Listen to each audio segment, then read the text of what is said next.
Hey friends, Gary Owen here with the Gary Owen team. I just want to give you a quick video update as we now are in September and looking back at August numbers. So there's three things that I want to cover with you quickly today that are impacting our market most significantly, which is the listing inventory, interest rates, and buyer activity. Let's start the listing inventory. As you look at this graph, you'll see we have been on a slow, steady climb this year for the number of listings available in Lubbock County.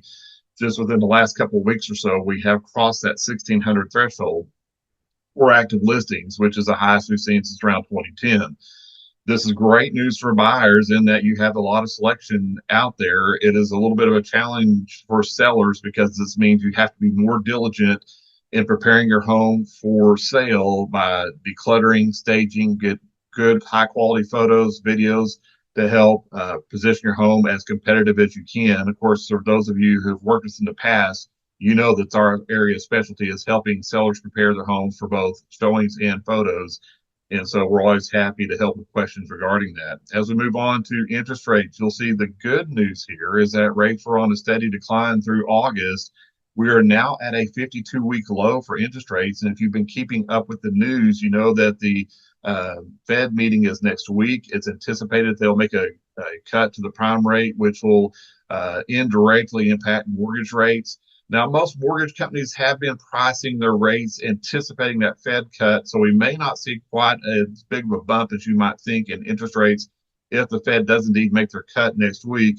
But the good news is that they are trending down overall, and we're hoping that maybe buyers, as we get kind of past the back to school phase and Labor Day holiday, might start reengaging the market here with the rates coming down. Finally, want to just talk about overall buyer activity. Now, as you look at this graph, you'll see that March was our peak month this year for the number of homes going under contract. It was kind of interesting during April, May, and June that we were pretty steady with about 460 homes going under contract. And then we started seeing the normal seasonal decline in July and August. But we were definitely past the peak selling season. So again, it just means that sellers have to be very, very diligent when preparing their homes for sale.